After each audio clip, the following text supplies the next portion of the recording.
Yes. So, did you understand this particular point, the transformation point number three?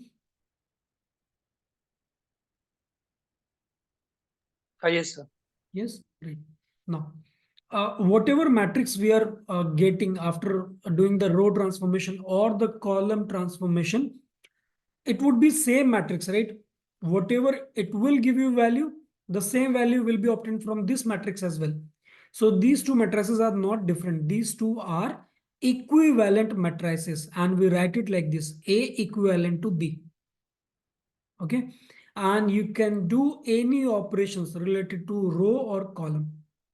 Okay. Now, what is elementary matrices? Elementary matrices are nothing but whenever we do like any single operation, suppose we multiplied any column with any particular number and added to another column. So any after any elementary operation, whatever matrix we are going to get, that is called elementary matrix. Okay. Now, suppose initially you had some matrix of 1 1 1 0 0 0, that is identity matrix. Okay, in which we have diagonal elements as 1 1 1. Okay, so this was your identity matrix of 3 cross 3, order 3. Okay, so you did R1 plus 3 R2, means in row 1, whatever is written first, the process will happen in that particular row or in that particular column. Okay, if it is not written, then also it's clearly understood that this operation is going to happen in row number 1. So in row number 1, what we are going to do, in row number 1 we have to add 3 times of row 2. So if we add 3 times of row 2, in row number 1 we will get 1 3 and 0. So after this process, whatever matrix we got here, this will be called as elementary matrix. Similarly, if you do any other operation, like you interchanged column 1 and column 3, then also whatever matrix you are going to get, that will be your elementary matrix. So after each and every operation, whatever matrix you are getting, that is called elementary matrix. Any doubts from this?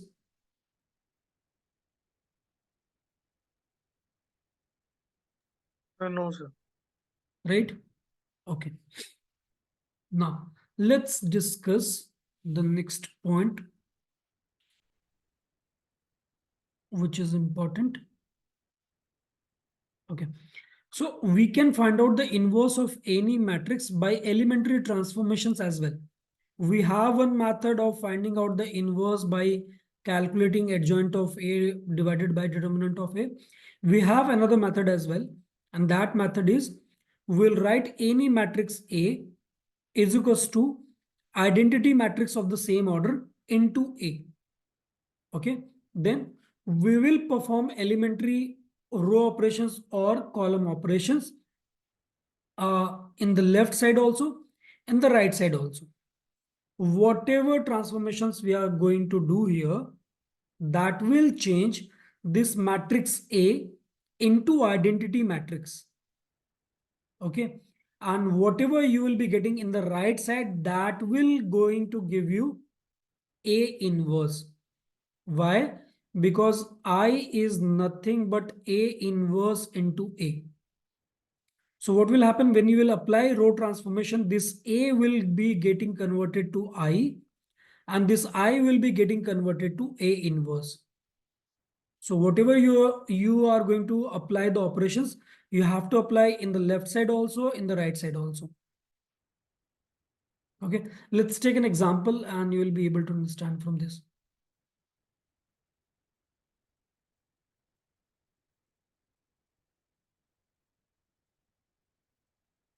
Hmm.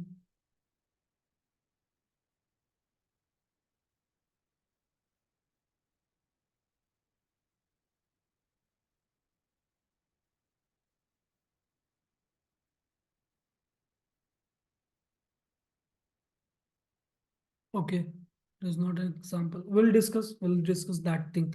Are you getting what I'm saying here?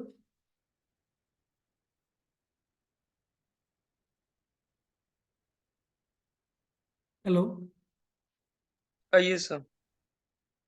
everyone, right? Pritesh, Nikhil, Viswarup? Yes, sir. Yes. Yes? Okay. Yeah, yeah. Yes, sir. Okay. Now let's talk about system of simultaneous linear equation. So whenever you will be having any system of linear equations, like you'll be having multiple variables and multiple coefficients. So what you will do, you will convert this whole equations, the system of these equations into the matrices format. And how you will write it? You will write every coefficient of the variables in one matrix, and you will name this matrix as A. Whatever variables you will be having x, y, z, you will name it as X matrix, and you will write it the constant values on the right side. You will name it as B matrix.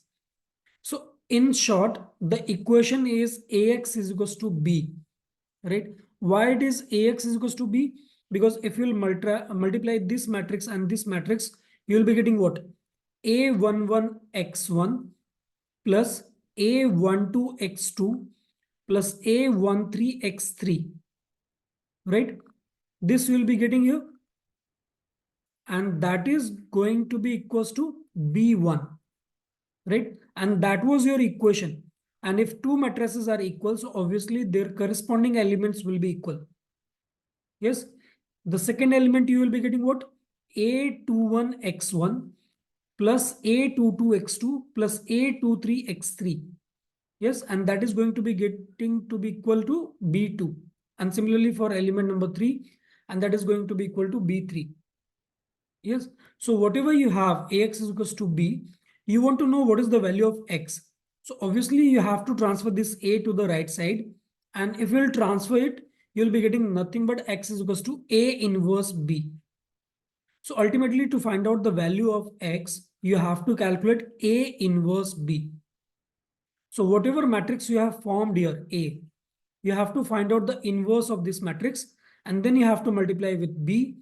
And after multiplying it, you will be getting a matrix of the same order in which your X is there. And you can directly, by comparing, you can find out what is the value of X1, X2, and X3. Okay. Now, it may happen that for the equations, like similar to, uh, you must have done linear equations, two variables, right? Linear equation two variable, a1x plus b1y plus c1z is equals to plus c1 is equals to 0, and a2x plus b2y plus c2 is equals to 0, right? So what is the condition for unique solution? What was the condition for the unique solution? A1 by A2 is not equals to B1 by B2, I guess. Right. Similarly, infinite many solutions. It has to be equal. Yes, everything has to be equal. A1 by A2 is equals to B1 by B2 is equals to C1 by C2. And no solution?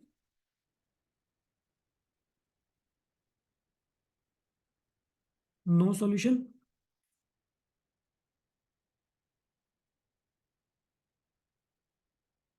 A1 by A2 is equals to B1 by B2, but not equals to C1 by C2, right? So in similar fashion, we have conditions for these equations as well. So we need to remember those conditions, and that is going to be very important from the questions perspective. So the first thing is, if you are going to find out X is equals to A inverse B, you are going to multiply A inverse, right? So first of all, the matrix, the determinant of that matrix A should not be equals to 0, right? Then only you will be able to find out A inverse. Yes. So if A is non-singular and determinant of A not equals to 0, obviously, then A inverse will exist, and then you will be having a unique solution. So the condition for unique solution is determinant of A not equals to 0. Clear? Yes. Now, suppose you have this determinant of A is equals to 0 and adjoint of A into B, that is also 0, then you will be having infinite many solutions. Why? Because X is equals to nothing but A inverse into B, and A inverse is nothing but adjoint of A upon determinant of A into B. So you have this determinant of A is equals to 0. You have adjoint of A into B is equals to 0. The condition is becoming 0 by 0, for which you will be having infinitely many solutions.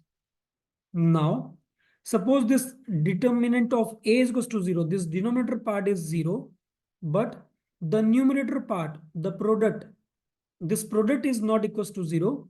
Then the system will be inconsistent, or you can say there will be no solutions.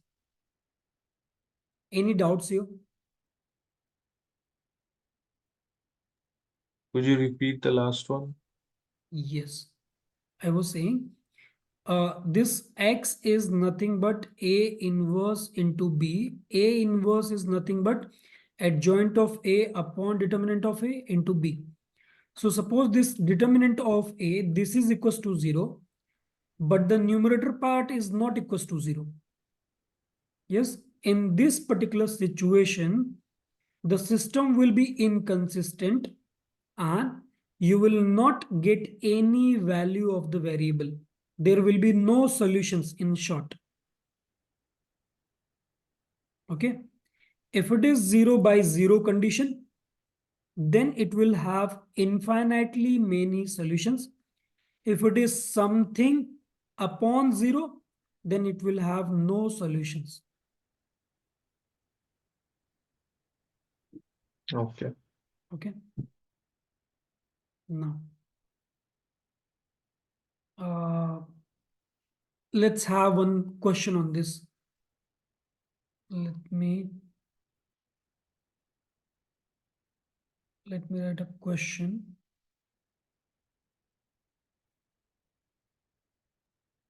Sir ये word homogeneous non homogeneous word और एक बार explain कर दो. Okay, okay. Now suppose we have a homogeneous system, okay, in which you have the equation like this: Ax is equals to 0. Okay. Then also what will happen? You have to do the same thing. Okay. So suppose you want to have solutions actually. So for getting the solution, you should have the value of the determinant not equals to 0. Means A should be non-singular, right? So in this particular scenario, you will be having unique solutions. Okay. And if you have unique solution, you will be calling it as a trivial solution. Okay. For this x1, x2, and x3, all these variables will be giving you the value as 0. And if determinant of A is equals to 0, means it's a singular matrix, in this particular situation, you will be having non-trivial solution, or in short, you can say non-zero solution. And in this particular scenario, you will be having infinite solutions. So the condition is same. It's not different. The only thing changes here that in this particular situation, you had B also. So there were 3 cases. You have to see for adjoint of A into B also. You have to look for that also. But in this homogeneous system, you have to check only and only determinant of A. If determinant of A is equals to 0, then you will be having infinite number of solutions. And if you want to have trivial solutions, then in that case, determinant of A will not be equals to 0. Simple. Sir, in both cases, do we in both cases, I am not able to see the answers for the equations. Like, is there any possibility to find the values for x, y, and z? See, Because in homogeneous system we are getting 0, 0, 0, or we are getting no solution, like infinite solution. In the first one also, we are getting infinite solution or the system is inconsistent.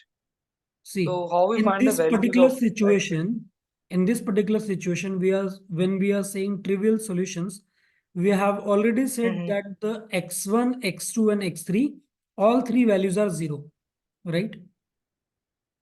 Mm-hmm. Yes, so we already got the solution. And when we have infinite number of solutions, whenever we say that we have infinite number of solutions, we never find out the solution. No, I'm asking that by which method we can able to find the values of x, y, and z. Like x value is 1, y value is 4, z value is -3. No, no, So no. For these that, we unique have number of different methodologies, and so like that is not a concern here actually. We have methods for that. We have some oh, methods which were given by some scientists, and generally we do study for like our grades. okay, okay. Okay. Now let's have one question on this. Let me write you.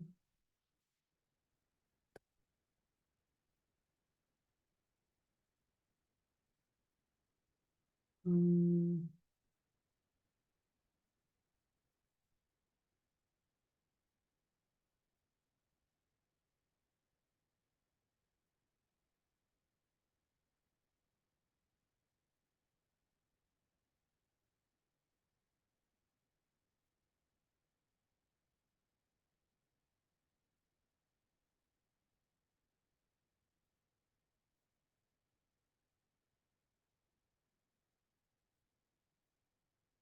Just a second, wait.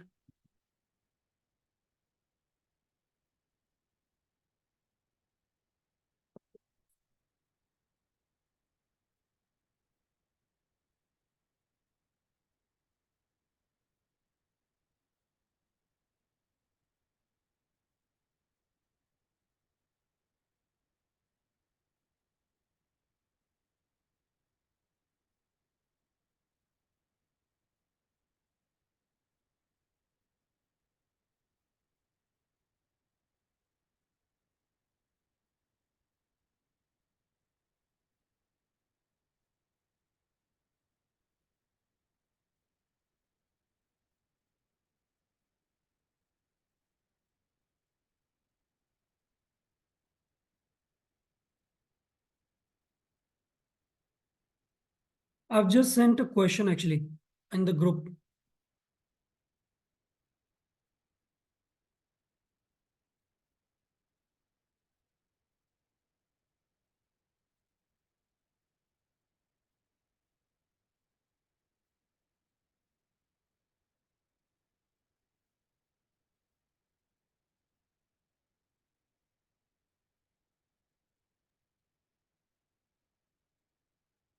I believe everybody is able to see that. Yes.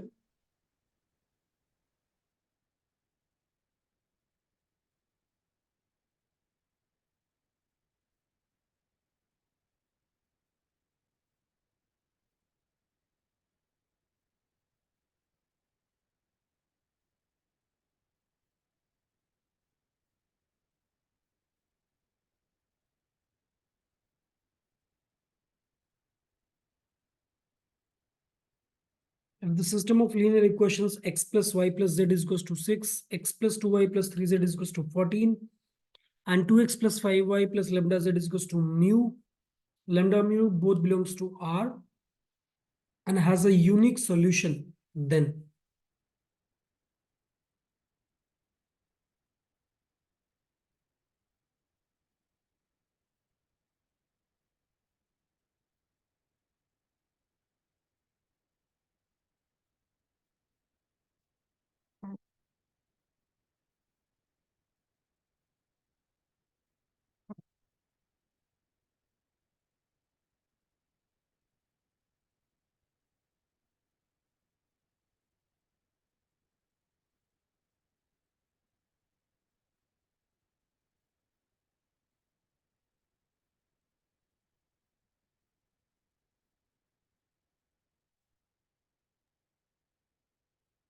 So you said that at unique solution we have x1, x2, we have x as 0. For unique solution, what is the condition? X matrix is equals to 0.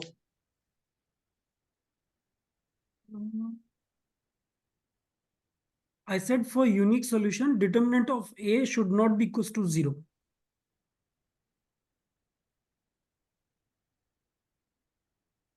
See? Yeah, determinant is 0, but that's come under the homogeneous system, na? So in homogeneous system we have x as 0. No, but this is not a homogeneous system, right? We have something equals to x plus y plus z is equals to 6, right? So it is falling under non-homogeneous system of equations. Ax is equals to b.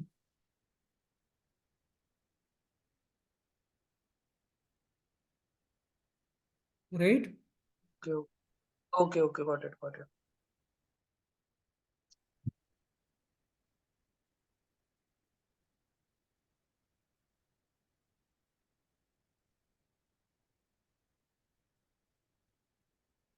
And it's saying that it has a unique solution. What is the condition for a unique solution?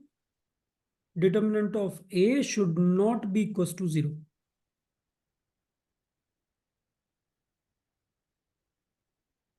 Yes.